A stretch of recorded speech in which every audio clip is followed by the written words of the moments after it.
Mathématiques faciles, compréhension, résolution, conseils réservés pour les classes primaires.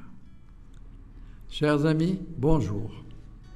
À la suite de la présentation des vidéos relatives aux multiples communs et diviseurs communs, nous vous avions soumis des exercices à préparer et nous vous présentons ci-après leur correction. Premier exercice. Multiplication par 10 ou par 100 ou par 1000. Exemple. 8700 multiplié par 320 s'écrit 87 multiplié par 32 multiplié par 100 de 8700 multiplié par 10 de 320 égale 2 784 000. Vous remarquez que nous avons pris les deux zéros de 8700 et le zéro de 320 que nous avons placé à la fin de l'opération. C'est-à-dire que vous posez l'opération de 87 par 32 et vous ajoutez à la fin de l'opération les trois zéros correspondant aux deux nombres donnés. Deuxième exemple, 3100 multiplié par 54 égale 31 multiplié par 54 multiplié par 100 égale 167 400. Troisième exemple, le nombre 7400 multiplié par 4 égale 74 multiplié par 4 multiplié par 100 égale 29 600. La procédure est la même. Nous passons à autres exemples. Le nombre 385 multiplié par 205 égale 78 925. Et un autre exemple, 873 multiplié par 207 égale 180 711. Vous remarquez que nous traitons la multiplication dans sa forme la plus normale et nous ajoutons les zéros selon le cas. 1 ou 2 ou 3, suivant que nous multiplions par 10, 100 ou 1000. Dans les deux derniers exemples, si le zéro est situé entre deux chiffres, nous décalons le chiffre des dizaines. Dans les deux exercices suivants, vous remarquez que nous avons fait exprès de laisser un vide en vous demandant de le remplir. Nous vous communiquons ci-après la solution. Dans le premier exercice, nous avons le nombre 685 égale, entre parenthèses, 21 multiplié par 32. Je ferme la parenthèse, plus 13. Vous allez sûrement vous demander comment nous sommes arrivés à ces résultats.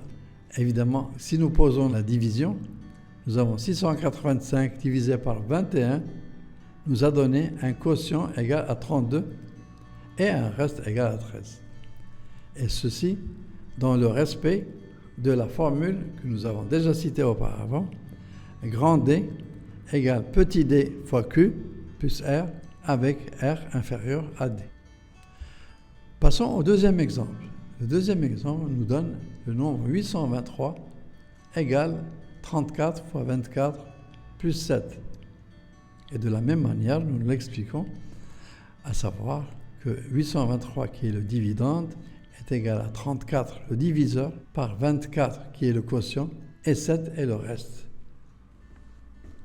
Troisième série d'exercices, des problèmes. Premier problème, un céréalier transporte 2160 tonnes de blé vers le silo. Le silo, c'est le dépôt de blé, avec des camions qui portent 24 tonnes de blé chacun. Combien de camions faut-il pour transporter tout ce blé? Évidemment, puisque la capacité de chaque camion est de 24 tonnes, nous divisons le nombre de 2160 tonnes de blé par 24. Nous posons la division et ça nous donne 90. 90 est le nombre de camions utilisés pour transporter 2160 tonnes de blé. Nous vérifions avec l'écriture 2160 égale 24 fois 90. Deuxième problème. Un carton contient 300 sacs de ballons. Il y a 105 ballons dans chaque sac. Combien y a-t-il de ballons dans ce carton? La réponse est la suivante. Nous disons qu'un sac contient 105 ballons, deux sacs contiennent le double et 304 sacs contiennent 304 fois plus. Donc nous avons l'écriture suivante, 105 multiplié par 304 égale 31 920 ballons dans le carton.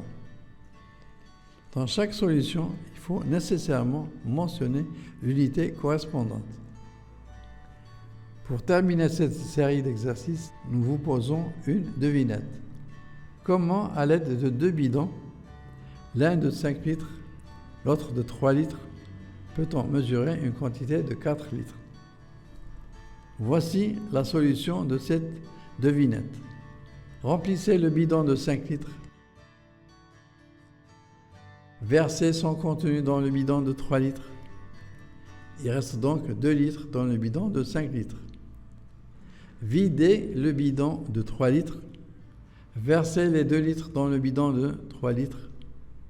Remplissez de nouveau le bidon de 5 litres. Puis versez son contenu dans le bidon de 3 litres. Et vous obtenez ainsi 4 litres.